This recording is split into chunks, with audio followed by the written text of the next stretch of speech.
ښه دوستانو، یو مهمه بحث چې زه فکر کوم ډیری محصلین او متعلمین به هم ورته په تمه یا به یې په اصطلاح فکري یا به یې لیوالتیا لري چې ښه اوس دا ووایي چې موږ څنګه وکړو، کوم رنګونه وکاروو چې ښه زده کړه وکړو، یو څه ښه حافظه ولرو، ښه تمرکز ولرو، ښه پرېکړه وکړو.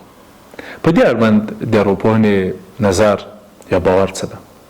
هغه کوم رنګونه دي چې په تمرکز، په حافظه، په پرېکړه او په ټوله کې د هیرجنتیا په له منځه وړلو کې کومک کولی شي.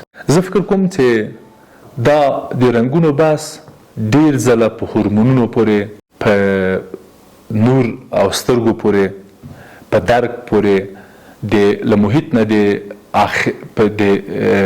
حواسو په ذریعه د عکسونو او جنریټونو په وسیله، حسي اخیزو په وسیله د یو پیغام اخیستل او بیا یې مغز ته لیږل او بیا درک کول او بیا هغه هلته حافظې ته سپارل او له ځان سره ساتل، دا هغه څه دي چې په هیڅ صورت نسو کولی چې دلته د رنګ مسله جدي ونه نیسو.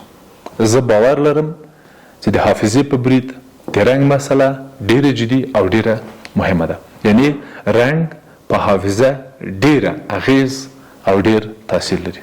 سرې او زیړې کرښې زر په ذهن اغیز کوي، ځکه عنوانونه، خطونه، غټ غټ عنوانونه چې کله لیکل کیږي په پاور پوینټونو او ځینو نورو ځایونو کې، مثلا په لوحو کې سرې غټ برجسته لیکنې او کرښې معمولا سرې، هغه زر په ذهن کې کیني.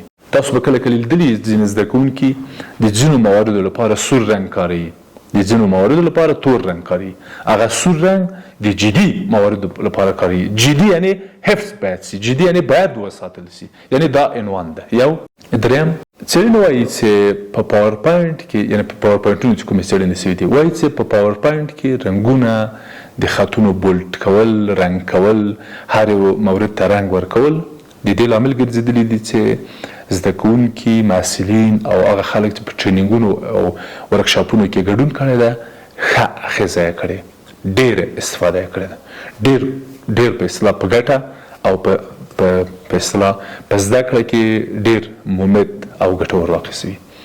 بېلابېل رنګونه په وړکتونونو کې، په ښوونځیو کې دا یې ثابته کړې ده. هغه ښوونځي چې ټول ټال تور دي یا مثلا عادي دي یا مثلا د عادي خونو په څېر دي، دیوالونه یې عادي دي، سپین دي، او هغه وړکتونونه چې هلته کارتونیان رسم دي، ګلان رسم دي، باغونه، ونې، ماشومان دي، رنګونه دي، بېلابېلې جامې دي، او هلته هر خونه کې رنګونه کارول سوي دي، مڼې، نارنج، څاروي، ځناور، دا په رنګونو باندې ښکلي سوي دي. هغه ښه زده کوونکو زده کړي دي، هغه ښه متعلمینو په مکتبونو کې زده کړي دي، او دا په دې اړه ګڼې څېړنې او تحقیقات سوي دي. بنان رنګ په حافظه اغېز کوي. پای باید ووایم چې رنګ او موضوع یې له یو بل سره تاثیر لري. یعنی رنګ کوم موضوع سره، کوم رنګ کوم بحث سره، دا ډېر مهمه بحث ده چې دا ډېر تاثیر لري سره، یعنی نظر له نورو بحثونو. او وروستی غواړم ووایم چې په ټوله کې په دې اړه قطعي بحث چې کوم رنګ څنګه، مثلا سور رنګ څونه حافظې سره کومک کوي، شین رنګ یې نسي کولی، زیړ رنګ یې کولی سي، تور رنګ یې نسي کولی.